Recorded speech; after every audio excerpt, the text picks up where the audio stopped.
Hey, everybody, we're back. And for those of you who did not listen to the first episode, well, I can't say we're back to you because you should have listened to that one first. But it's okay. I see you cheating. It's all good. As long as you're listening and paying attention, that's all that matters. Once we're done with this episode, take it back and listen to the first conversation that we had with Martie because she dropped a lot of gems. But for now, for the next 5 to 10 minutes, what we're going to talk about is what should career community leaders know right now? I'm done talking. Martie, what is it?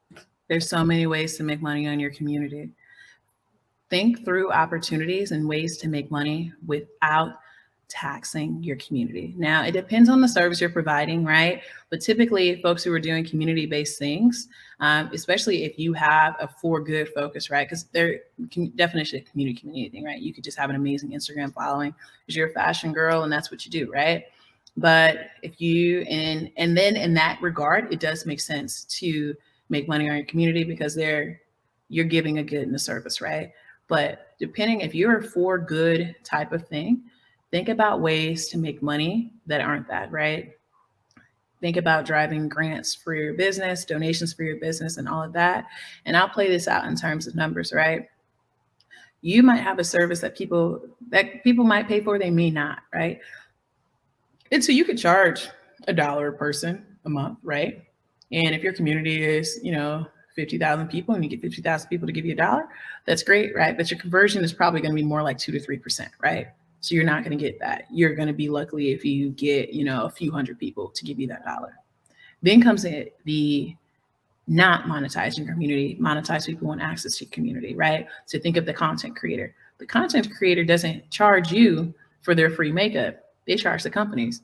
I'm going to charge you, I don't know, $5,000 for posting a video for my community to have access to what you're offering.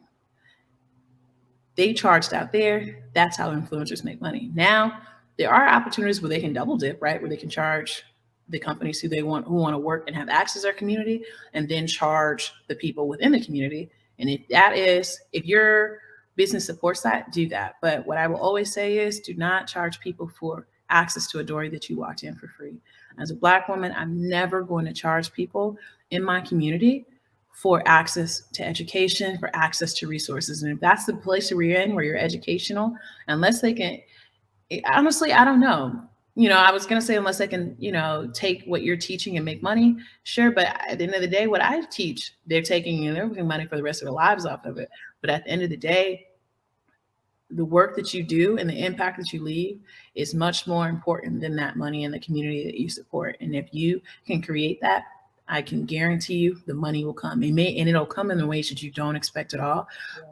Yeah. My business manager would tell me for years that I need to charge for what I was doing. You spend so much time here, you could go charge, because IP Man, fortunately, isn't the only business I have, right? So being able to I kept telling him, no. And then that is when some of the biggest opportunities came.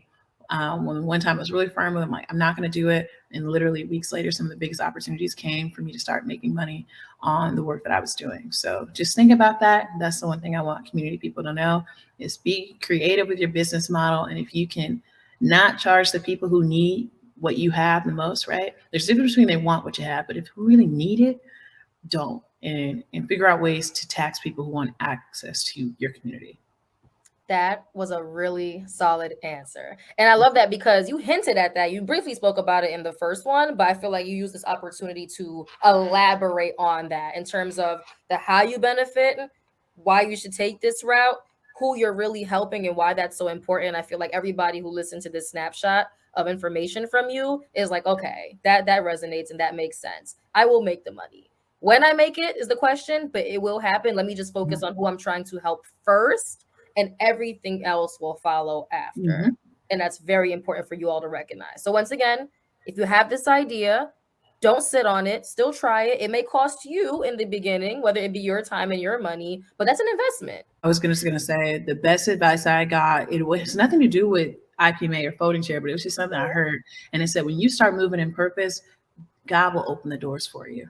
And when I started doing this work to help people, the opportunities, the money, everything came as a result in ways that I never imagined. When I started this years ago, I could have never given this advice. It didn't start as a plan. It became the plan.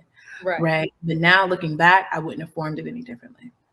I love that. Well, thank you so much, Martie. Once again, we just keep learning from you, whether it be the first episode or the second one. But once again, everybody, if you look in the description below, you will see information about IPMA. You will see a link to Martie's LinkedIn. You'll know it all. All right, everyone. Well, but once again, thank you so much, Martie, for being here with us. And we're just so grateful. Thank Bye, you. everyone.